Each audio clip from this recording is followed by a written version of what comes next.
Off with this first paper, you're going to need to know how to find the inch marks and the half-inch marks on whatever ruler you're using. Okay, so at the bottom, I'm just putting my paper. You can have it vertical or sideways. That's up to you, whichever one you want. Either one is going to work. Right? I'm going to do it sideways so that you can see everything on my paper. Okay, so at the very edge, bottom corner, my ruler, this ruler starts at 0 at the edges.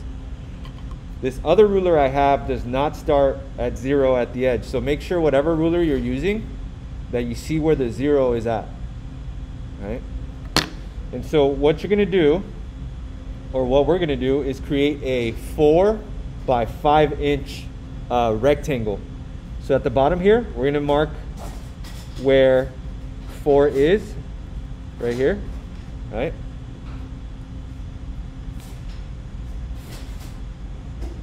And then on the side over here, I'm going to mark where 5 inches is at. Right here. Okay? So I have 2 marks, 1 and 2. Now the first thing that people tend to do is they'll be like, oh, I have a mark there, let me go ahead and make my line now. But then they do it, and they realize that the line is now lopsided. The rectangle we're going to make, you have to make sure that it's a good proportioned rectangle. If you don't, you're going to kind of mess with the enlargement. So here's the trick that I do. So I measured 4 inches going this way, right? I'm going to measure 4 inches going this way at the top of my paper. And I'm going to put a mark at the top here. All right, I'll tell you why in a minute. We're really going to use these 2 here, and then I'm going to measure at this end of my paper. I'm going to measure 5 inches and make a mark.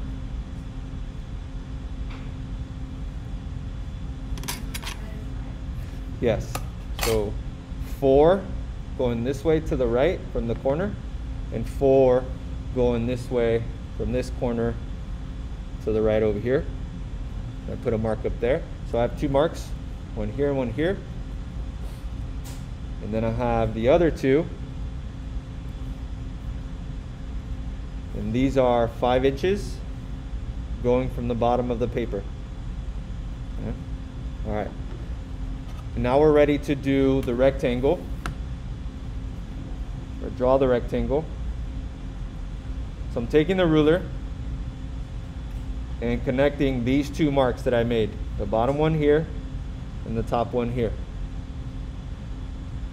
But I'm only going to do it until the 5 inch mark right here. Okay, so the reason why I made this one up here is to make sure that the line that I draw is going to be perfectly straight. So again, I lined it up to the base of the paper, and then matched it up to the mark that I made up here. And at 5 inches, I just drew the line. Okay.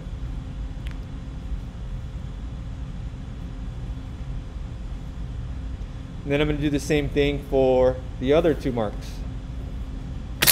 Get my ruler, line up both of them so that we have a perfectly straight line, and then draw that line at the top. So we have 4 inches on the width and 5 inches on the height. Okay. This is our step 1.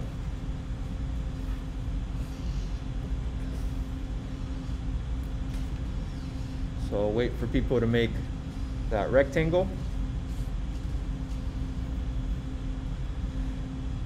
Again, make sure that this is a nice, perfect rectangle, or as perfect as you can get it.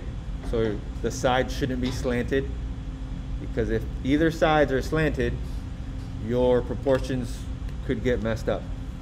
And I use the corner of the paper because I know the corner of my paper is nice and straight.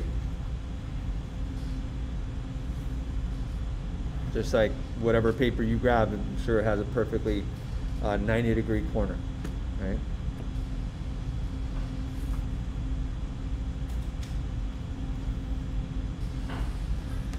So we're doing all the prep work before the drawing. So if you go to the assignment page, I have the steps on here. They're slightly, I'm doing them slightly different because I like to do the prep work before I start the drawing. So we created a 4x5 inch rectangle, right? That you will then be drawing your image in here. But before that, we need to go over to the big paper. All right, so now that we have that small 4x5 inch rectangle on one paper, we're gonna go to the second paper now. So grab your second paper. And we're gonna make a rectangle, but it's gonna be about 3 to 4 times the size of this. Or actually 2 times the size. Because we're going from 4 inches to 8 inches. And we're going from 5 inches to 10 inches. So same thing. Grab your ruler. This time, instead of measuring 4 or 5 inches, we're doing 8 and 10. So I'm gonna hold my paper sideways like this, horizontally. And at the base of it, I'm gonna measure 10 inches. All right, so 10 inches and put a mark at 10. Can I go ahead and move the small rectangle out of the way? Yeah, okay. So measure 10 inches at the base here. And do the same thing at the top, 10 inches.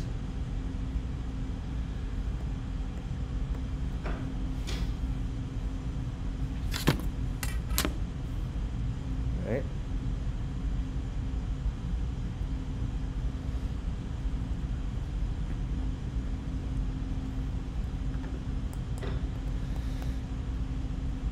And then the other 2 marks we're going to make, so this was 0 to 10. 0 to 10. And now we're going to do the side ones. These are going to be 8. So again,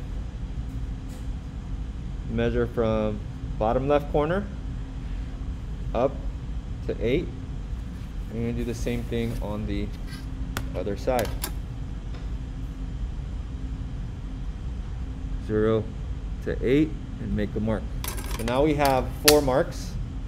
We'll make them a little bigger so you can see them.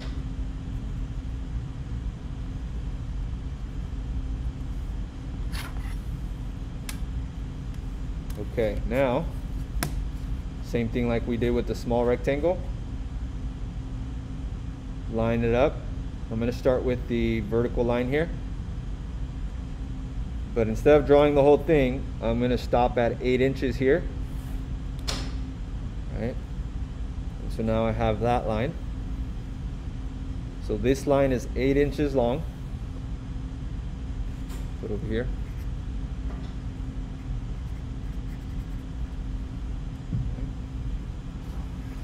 And now we have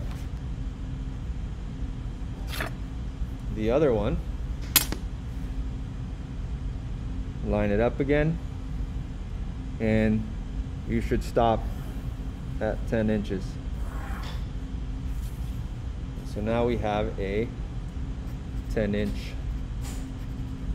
by 8-inch rectangle. So we increased the size from 4 by 5 to 10 by 8. Right? So we doubled the measurements. There's one more thing we need to do on the, well, on both, before you start drawing anything in terms of your image. So staying with the big paper, you should now have your big rectangle, 8 by 10 inches. We're going to make marks at every inch now. So watch how I do it. So I start again at the bottom. And on your rulers, typically where the number is at is where that long line is. That is the inch mark. So at every inch, you're going to make a little mark like this.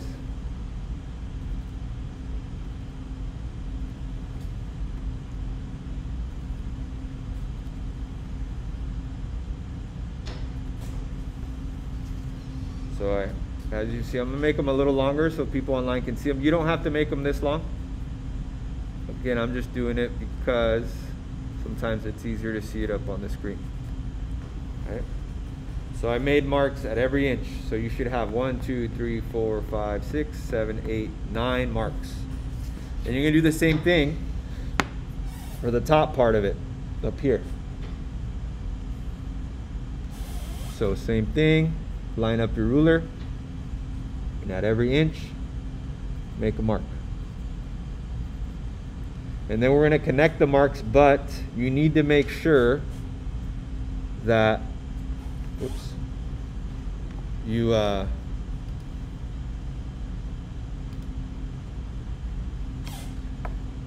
draw it really light. Okay. All right, so now we have marks at the bottom and the top.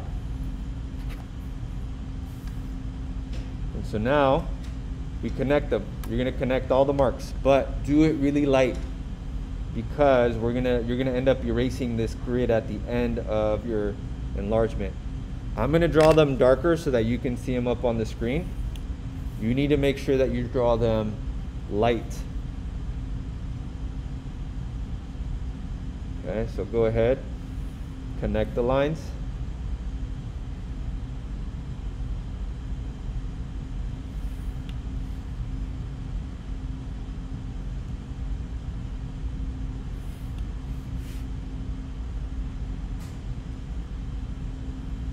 Make sure these lines are straight.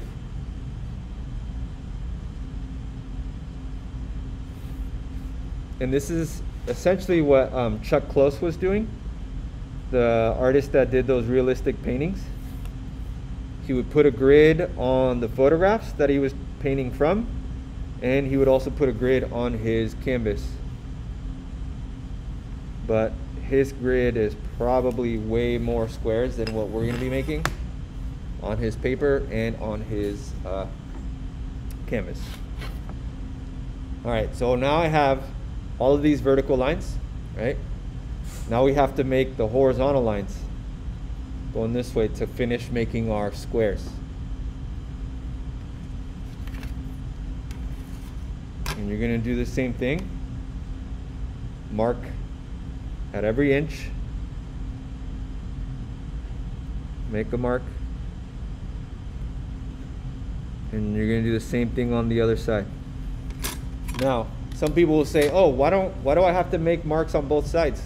I can just, now that I have a mark there, why don't I just make the ruler, hold the ruler down, and then it'll be a straight line? Well, here's the reason why you don't do that, or you want to try not to do that, is because how do you know that you're holding the ruler straight, right? So having a mark at both sides of your paper guarantees you that the line's gonna be straight and not crooked. So again, go to the other side, make a mark at every inch.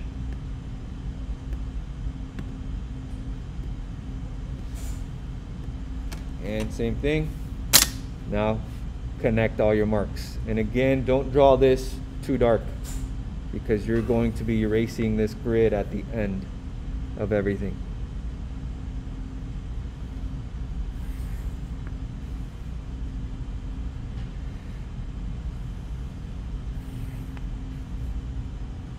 And this could be done for any type of enlargement, whether it be, the scale that we're working on is not a huge scale, right?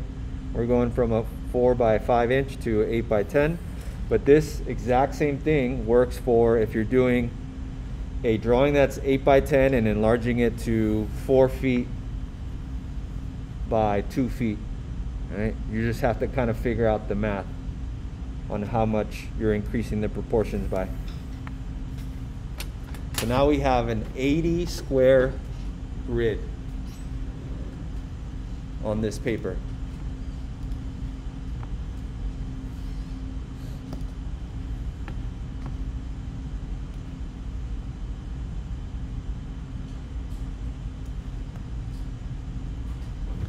So this is 80 squares. You don't have to draw or write this. This is just for your sake, right? And then each one has to be 1 inch.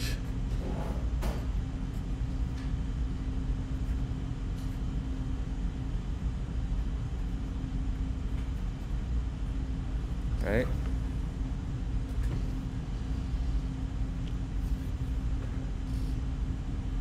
Okay.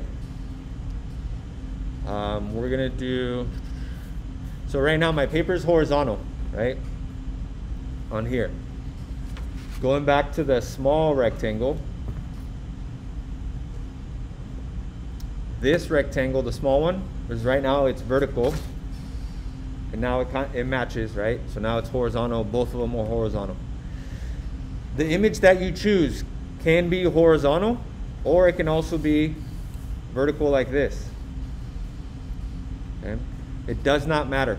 The squares are going to be the same. Okay? So now we're going to go over to the small rectangle. We're going to create this same grid on the small rectangle. But instead of doing it every inch, we're making it smaller by every 1/2 an inch. So take your ruler now, go back to the first piece of paper that we used, and instead of making a mark at every inch, you're going to make it at every 1/2 inch.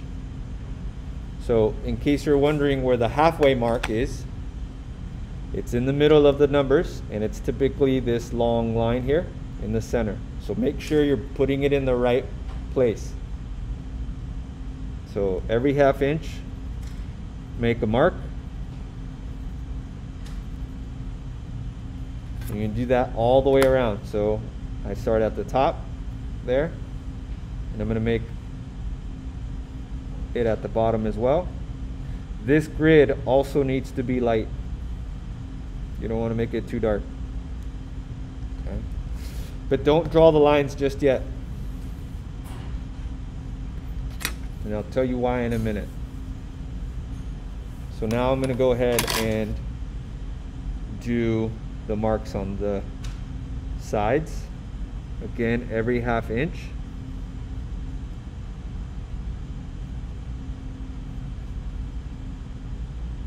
On both sides. All right. So 1/2 inch, 1/2 inch, every 1/2 inch this way, and then every 1/2 inch on the opposite side.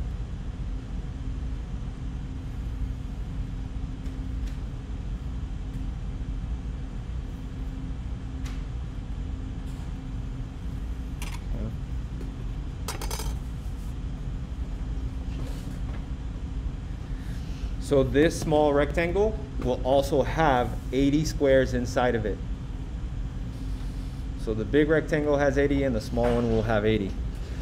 I'm not going to draw the grid on this just yet. And I'll tell you why in a minute. I just want people to have enough time to catch up.